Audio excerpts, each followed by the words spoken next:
Hello and welcome back to Let's Play Broken Roads with me, Brookton. Let's help defend Brookton. Also, I just noticed that you can see the grenades that I have equipped on my belt, but I still can't see my hat. Screw off, you mongrels. So I can't go this way. Heavy pain. They won't get past us. Reloading! Like he said. We can see the townsfolk on the map. I think we'll go this way, head north, circle around to the east and south, and see if anyone needs help.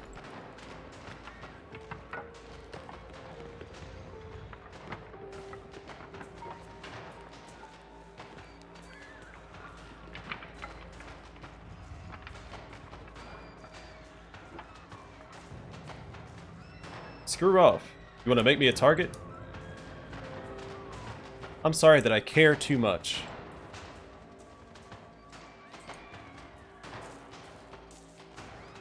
Get out of here. We'll handle this.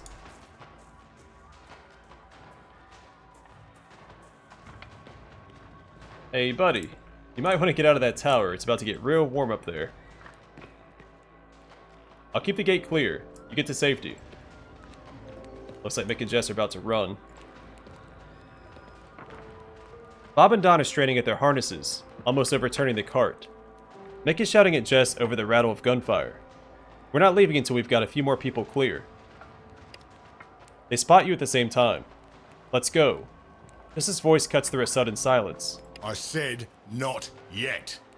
Mick grabs Bob's harness, stopping Jess from leaving, and glares at her. Where are the others? What others? Jess shakes her head. It doesn't matter, they'll be fine. But we won't be if we hang around for much longer. Yeah, I guess we should save Dead Ringer too. Unless these are Dead Ringer's people, but I don't think they are. I need the key to Dead Ringer's cage. Are you kidding me? He pulls a small key from the ring at his hip and throws it at you. Hurry up. I'll go see if anyone needs help. She grunts in frustration. Hurry. We won't wait forever.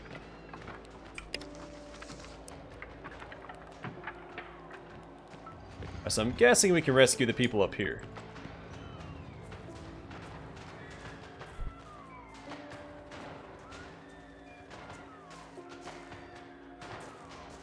Thank you.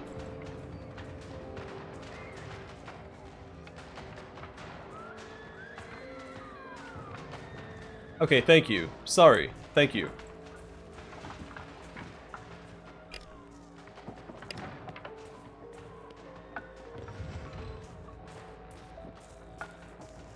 What the heck? What the heck? Oh heck, oh heck, oh heck, oh heck. Oh, I didn't read my character's dialogue. I think it's been the same each time, though. Help, help! Oh god, okay. I'm going. Mick and Jess are waiting at Taylor's farm. Get going.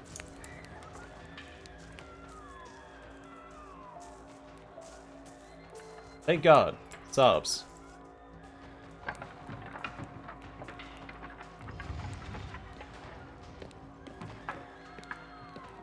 Got some bandages. Alright, Dead Ringer. Don't make me regret this. Come on, man. His eyes are wide. White orbs in the darkness. Get me out of here, man. Come on. Mick's got the key. Mick. Mick? Where are you, Mick? You hear the tone of gunfire shift. If he doesn't stop yelling, he'll be targets very soon. Use the key. Here, I'll let you out. He barely waits for you to unhook the padlock before he shoves the door open, knocking you aside. Catch you later, soft heart. Hey, welcome, buddy. Good. Another pair of hands. Her tone is brusque, projected easily over the rattle of gunfire. John needs help loading medical supplies into the ambulance. How are the tires coming, John? He gives her a thumbs up and keeps doing whatever it is he's doing underneath the vehicle. She takes a moment to actually look at you. Right. Head of the curve, I see. She takes the various bottles and boxes from you, adding them to the pile of items yet to be squared away. She took my bandages. She pauses momentarily in her stacking and sorting. Then there's that bloke from Kokeby, the one with radiation poisoning. But we're full up. We'll have to stay behind. Good call. It isn't good or bad. It's just what is. She scans the lines of boxes filling the ambulance and shoves another one into an overflowing shelf. It fits perfectly.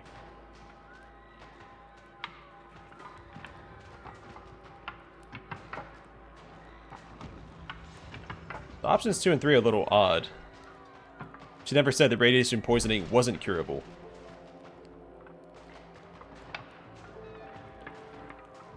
He's a scabby. You might know where we can get more medicine, save even more lives. Ask him then. She goes back to shuffling boxes without another word.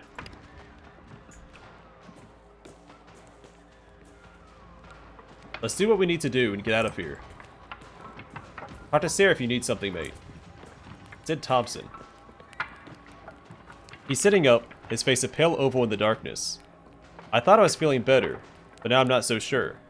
Am I hallucinating?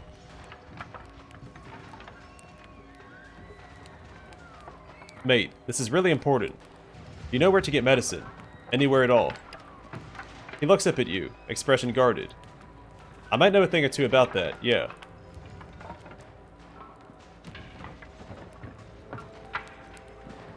Okay, I'm a little split on this. Because it's possible that if we take him in the ambulance, he'll succumb to his radiation poisoning. We know it can be cured, but maybe we don't get the chance to cure it. And so we don't find out where the other medicine's at. So I think option 2 is pragmatic. Can you show me on my map? He mumbles to himself for a few moments, before indicating somewhere to the northwest of Meriden. You'll need me to find it though. It's hidden, real well.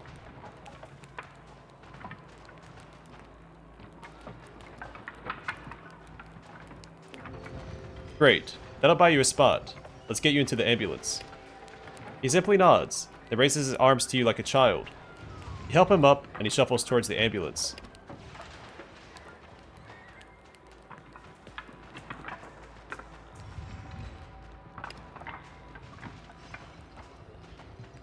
She doesn't look up. Put him in the back. Sid mercifully remains quiet as you help him into the overstuffed ambulance. His intel better be worth it. Just as he's about to hand Sarah his armload of supplies, the sound of running feet reaches you. Jake runs out of the darkness, dragging Alana behind him. Bullets ping off the road in his tracks as he shoves Alana towards you, wrenching his hand free of her grasp. She lands against you hard, throwing you off balance. Take her and go. I'll find you. He's already running back towards the gunfire, dodging and weaving, one shadow among many in the flickering dark. Jake. Alana pushes you away and runs after him unarmed.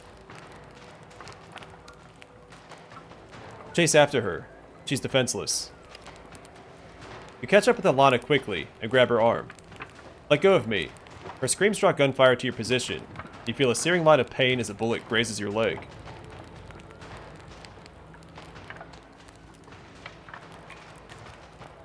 Pick her up. You hike her up over your shoulder and sprint as fast as you can away from the battle. She kicks and punches for several seconds before the fight goes out of her. She starts to sob. Jake. You make it to the clinic finally and plop her on the ground. Sarah looks up as you approach and smiles, relieved. Sean rushes over and wraps his arms around Alana. Thank God. I don't think Jess ever would have forgiven me. His voice is tight with emotion. Though now, we have a problem. Sarah gestures at the ambulance. We've got room for 5. There are 6 people we need to evacuate. Can I not just go with Mick and Jess? No one speaks for a moment. The awkward silence is broken by gunfire, and Sid clears his throat. I reckon, you leave me a gun. I'll make out alright. Alana stares at the marketplace and the growing flames, oblivious to Sarah's words.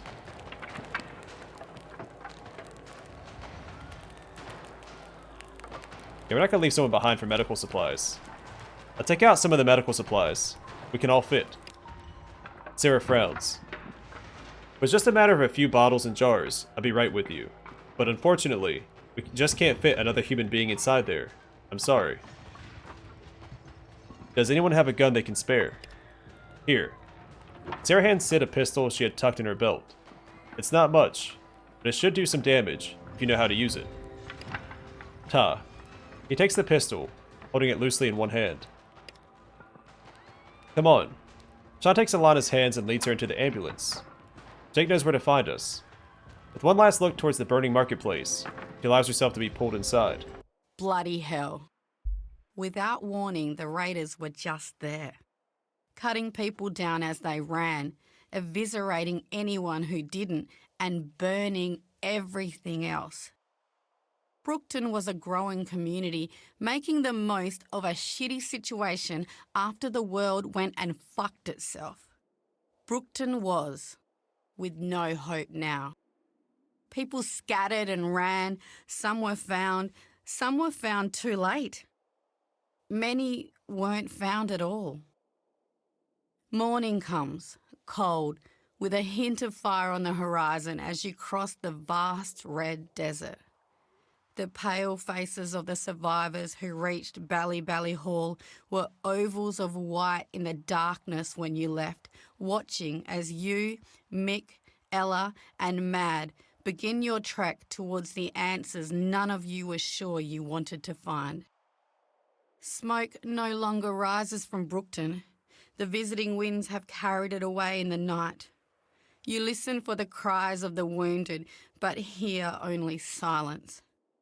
Even the dawn chorus of kookaburras chattering in the trees is absent, chased away by the smell of blood and gunpowder.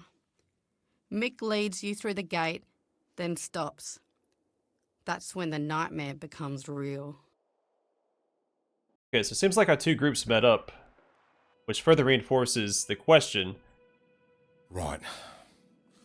Spread out and look for survivors.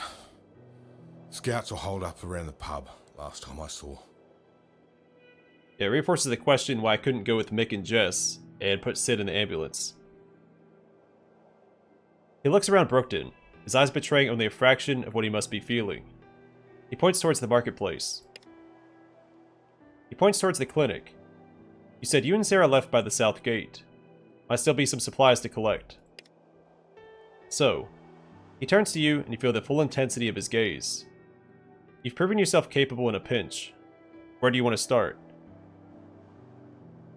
I would say with the scouts, in case there's any survivors. Either with the scouts or the raiders that attacked. But let's ask our companions. Ella, where do you want to go? She and her sister exchange a glance. I want to go check on Jake and the others. Good-o. He nods in your direction. Ella, Mad, it's on you to keep this young fella safe. Meet up at the cricket pitch. Be thorough, but quick. Well, this place has seen better days. It's a lot of hardwood reduced to ashes.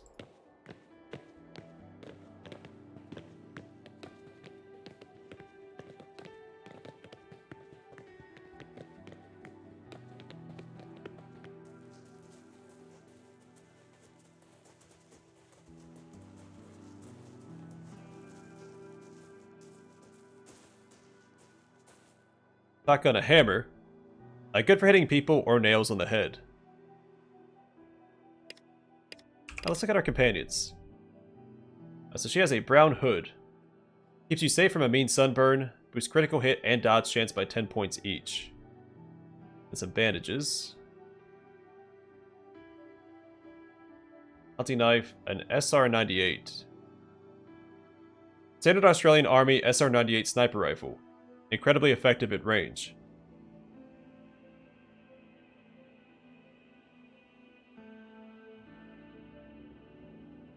Two to 5 versus 4 to 8. Alright, Mad has the military cap that we saw that one merchant selling. Bandages, frag grenades.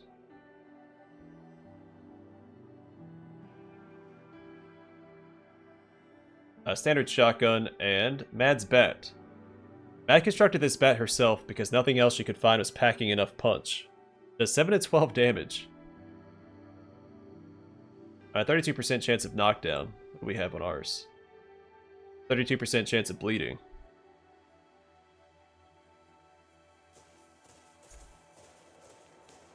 The crops have been stripped and the earth strewn with salt.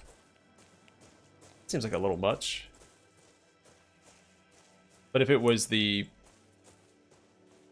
town that Wakefield was talking about, and they don't want other civilizations popping up that aren't tied to them, I could see that being their justification for it.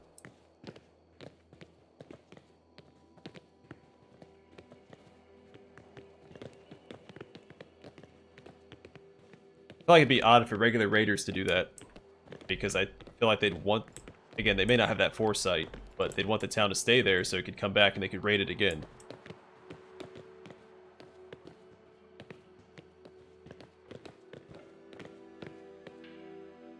He's leaning against the wall, grasping labored breaths into the sun-baked air.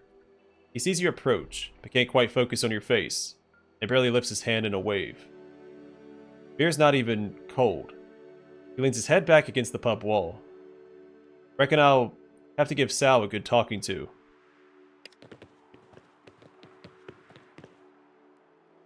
She squats down next to her dying friend, places her hand on his shoulder, and smiles at him. He rolls his head to the side, peering groggily up at her. Oh, hey, Mad, you made it. Great. I was holding out for this moment. Jonesy, you jerk. Gonna cark it without me, huh? No blaze of glory. Fine. But before you go, I wanted you to know, you weren't the worst lay I ever had. She touches her chin, considering. Maybe second or third worst, though. Still, had a pile of laughs anyway, yeah? It was really more of a boredom. A pity screw. Not my best effort. Always figured on a do-over, you know? She barks out a laugh, briefly claps his hand, and rises to her feet. I will. She points at you.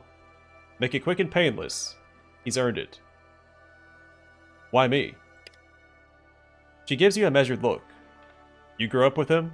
Wipe his snotty noses? No? She glances at Ella, then back to you. I said, make it quick.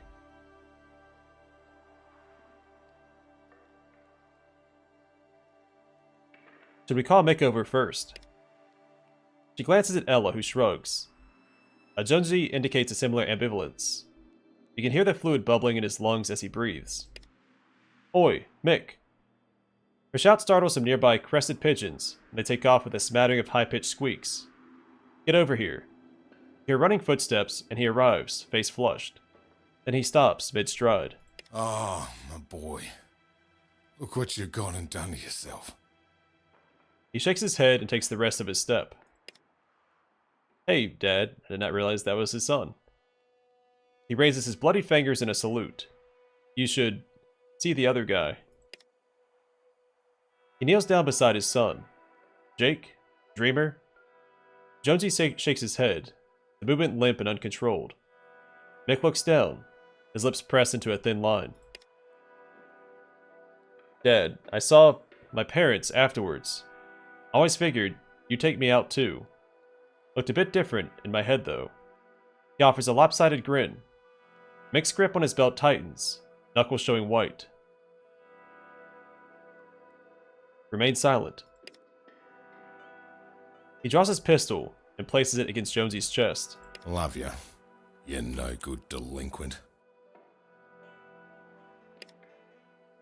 Right back at ya, you crusty old bastard. The shot rings loud in the silence. Jonesy's blood splatters the wall behind him, and he slumps sideways. Mick stares into Jonesy's unseeing eyes, then gently closes them.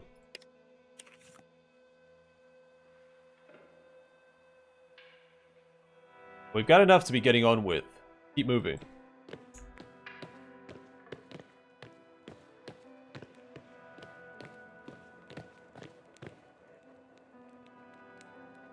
Her footsteps falter as she approaches Mishni's corpse.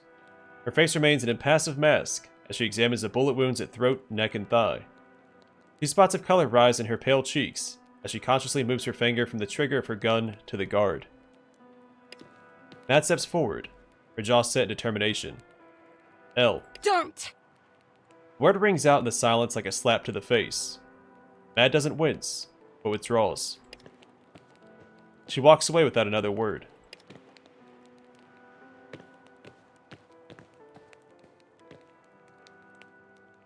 Everything she was is no longer there.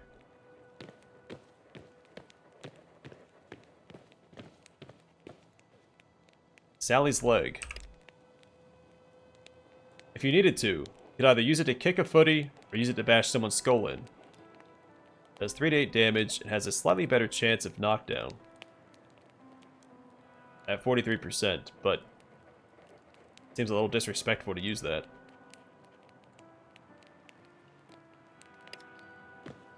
Then again, maybe not. Maybe Sally would appreciate that. Only knickknacks and memorabilia remain.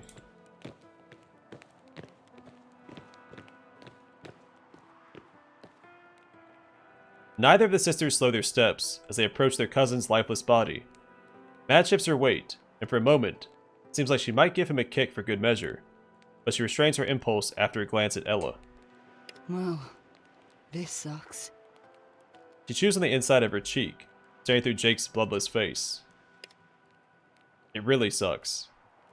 They stand in silent agreement for a moment, neither of them willing to break the silence. Then Ella sighs and turns away. Let's keep moving. Still keeps a death grip on his gun, as though it can somehow save him.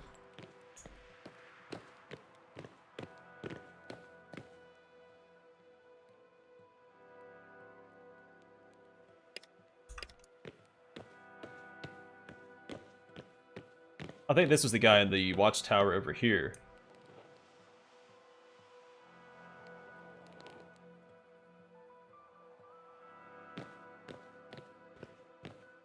Poor bastard.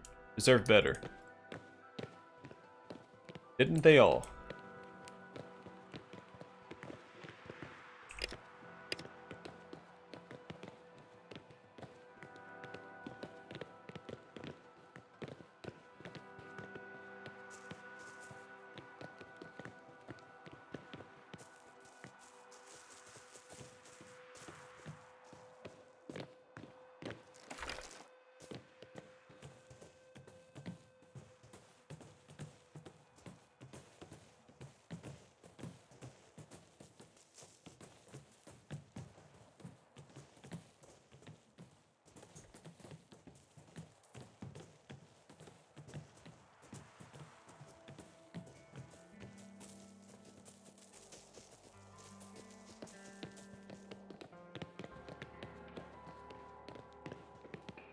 Like Sid didn't make it.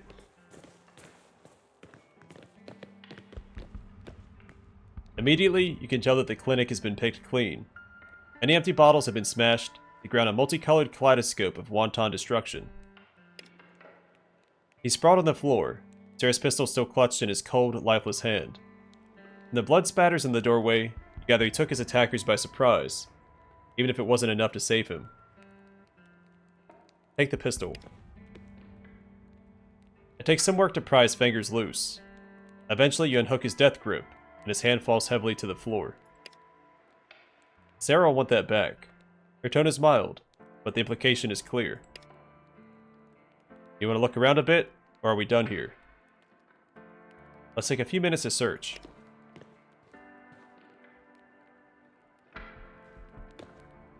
At the back of a shelf, deep in shadow, your questing fingers discover nothing but cobwebs and the skittering tickle of too many legs. You withdraw your hand with a yelp. She laughs at your obvious discomfort, parodying your movements. See that, Elle? Ella doesn't reply. She's standing still and lost, staring out into the sunlight. Come on, Mick's waiting. I guess we can't go into the pub.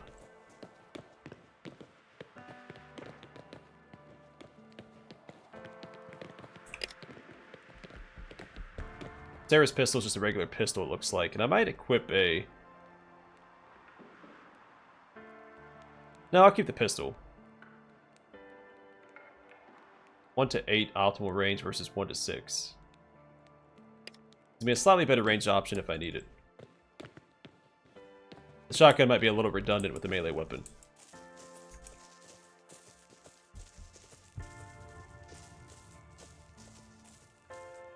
Sunscreen. Slap some of this on before you go walkabout.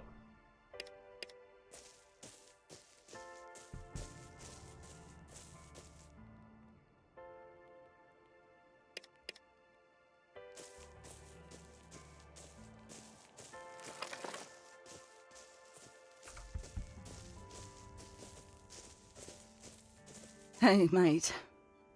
This has been quite the fucking shit show. I think Mick's about ready to pack it in. She begins, her voice cracking. She takes a deep breath, composes herself, and continues. You ready to be done with this place? Yeah, I'm done. Well, it's been a tough day, but we're not done yet. It's clear by now that help isn't coming, and without some sort of protection, our days here are numbered. She glances at Mick, but he's still staring at something only he can see. The way I see it, we bury our dead and we head off to Meriden. The radio's still out of Ballybally, so we'll have to swing by and pick up that lot. We'll need to travel by night, but even a crawl by the light of the stars will be better than lighting a bonfire back at the hall that anyone can track us by. Any objections? She pauses again, waiting for Mick, then sighs and continues.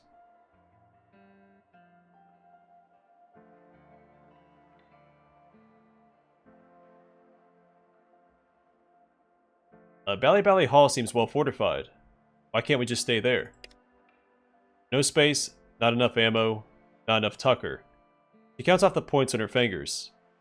Plus, if it's someone who had it in for Brookton specifically, Bally will be the next target, for sure. She looks at Ella. Surprised it wasn't the first, actually. Why Meriden? Sturdy walls, trained militia. Recruits who don't take to the life of a scout end up back at hunters and collectors. And they'll fill out the city's ranks. Her face lights up. In fact, Misty always says. Her mouth snaps shut like it's on a spring. The color rises in her cheeks. Matt gives her a look that's half concern, with a dash of contempt.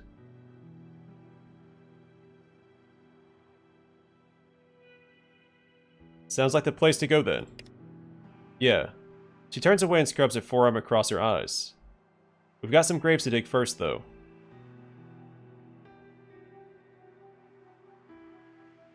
Alright, let's get it done and head out as soon as we can. Grab a shovel then. She nods at Mad, and the two of them walk towards the marketplace. Mick stands there for a moment, looking at his hands, and walks after them slowly.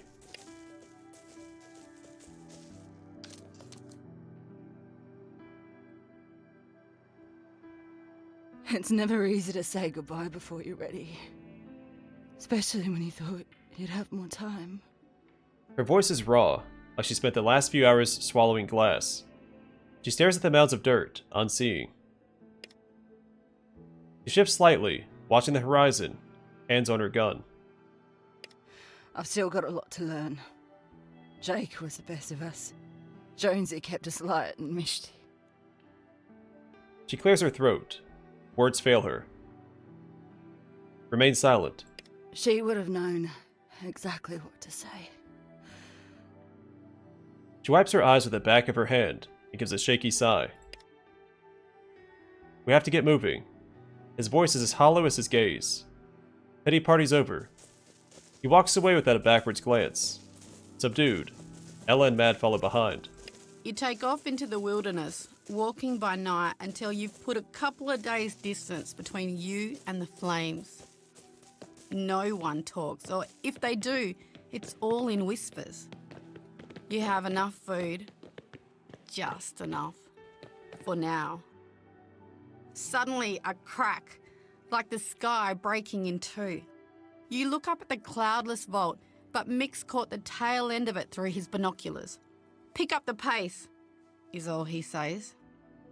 People are more than tired. They're exhausted, but Mick's words light a fire under them, get everyone moving as if the devil himself is hot on their heels.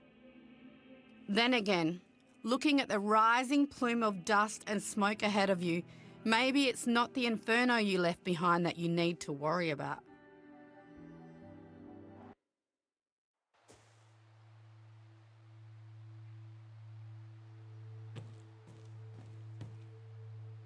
He shakes his head. I don't believe it. It's gotta be 100 years since anything this big flew. Who's got the chops to make jet fuel these days? I'm getting really tired of surprises. She sighs. He talks out the side of his mouth so the others can't see. I don't believe in coincidences. Any thoughts on what Sean and John are walking into here?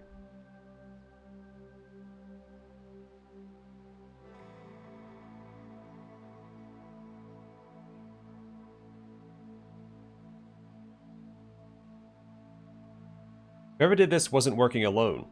If we're quiet, we might be able to take him by surprise. You think anyone survived that? But he gives a little nod. If they did, let's hope they're not in the mood to put up much of a fight. Go on then. Come get me if you find anything.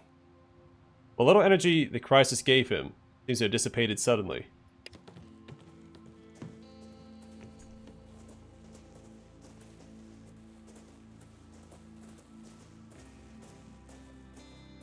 Amazing. Absolutely amazing. These haven't flown since before.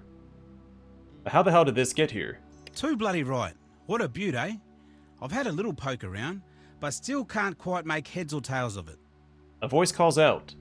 The voice gets louder as its owner makes his way towards the group. I'm sorry, who are you exactly? Name's Jirali, but everyone calls me DJ. You must be Sean, hey? Your Jess told me heaps about you, including, that you don't get out too much, right? Looks behind Sean to the convoy and waves. Uru, Jess, Bob and Don doing well? She's in the middle of talking to Sarah, but takes a moment to return the wave. So I guess we're here for the same reason. See a bloody big plume of smoke rising in the sky. You take a gander at what's burning. He gives a good-natured shrug. The door is completely jammed shut, with the wings torn off. I didn't want to head inside alone, but now you're here. We've got safety in numbers, yeah? Let's have a crack at it. What do you think, Sean? If Jess says he's good people, then he's good people. Beauty. Wouldn't mind the company. For to camel myself all the way here, it wasn't the best conversationalist. He hands Sean a walkie-talkie. Speaking of speaking, found this guy on the ground. I can't make him squawk. He hefts it in his hand. Feels like the batteries are missing. He pops a compartment and peeks inside. Yeah, we're SOL. Might be able to scrounge some up. I'll ask around. He clips the walkie-talkie onto his belt and looks at his father. Come on, Dad. We should see if Mom needs help treating the people with a heat stroke. Mayor Dinkum? He looks at the smoking Hulk again, then back at his son. Yeah, alright. I guess you'll tell us what you find at least. I've heard this before. Forgot what it meant though. Too right, mate. Wistfully, John follows his son back to the ambulance. Come on! Let's get inside! And another companion already. He's got bandages, a hunting knife, and a pistol.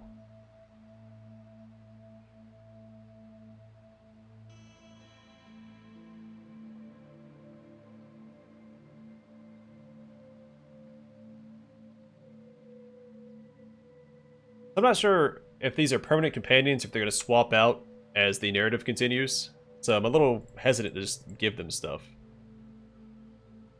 Also, we do need to level up.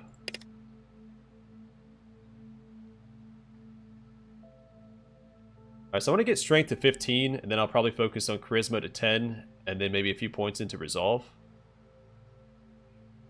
Oh, I'm a little undecided. Get that to 35. I'll get that to 30.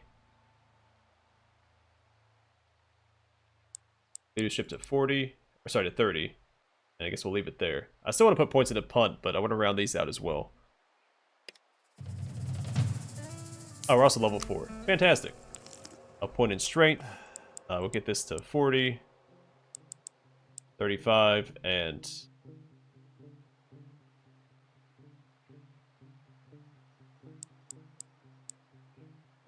maybe let's just do these 3.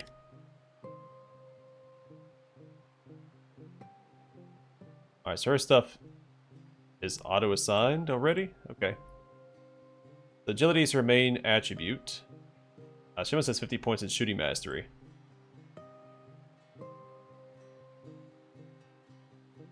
So what does 25 do for her? So increases accuracy of range attacks by 0.5 per point of shooting mastery. And at 25, characters gain plus 10% damage with ranged weapons. And vigilance. So while equipped with a loaded ranged weapon, this character spends 3 action points plus the remaining AP to prepare an automatic attack on the first enemy who moves within a chosen 110-degree arc. The attack is made with a 10% bonus to critical hit chance. Each unspent AP grants a 2% accuracy bonus, ends character's turn. And that's all she's currently got. Fair enough.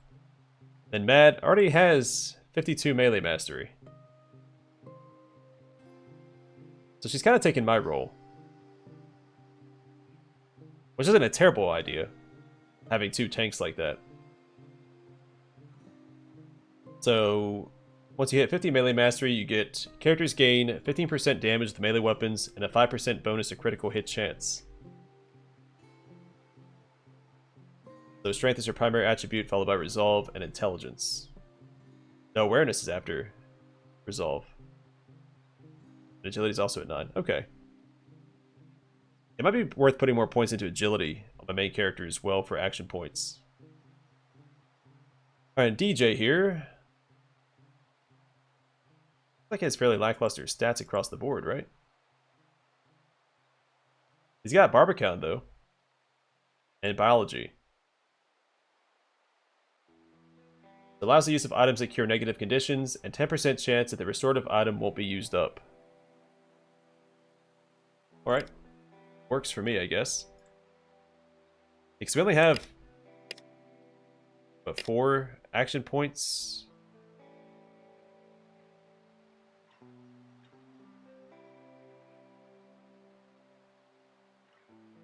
And they're based strictly on agility and intelligence, so... I should invest into one of those. We only have 4. She has 5. So we get 2 attacks off with 4 with the knife equipped. Alright, I'm going to call it here, and next time we'll explore the crashed aircraft.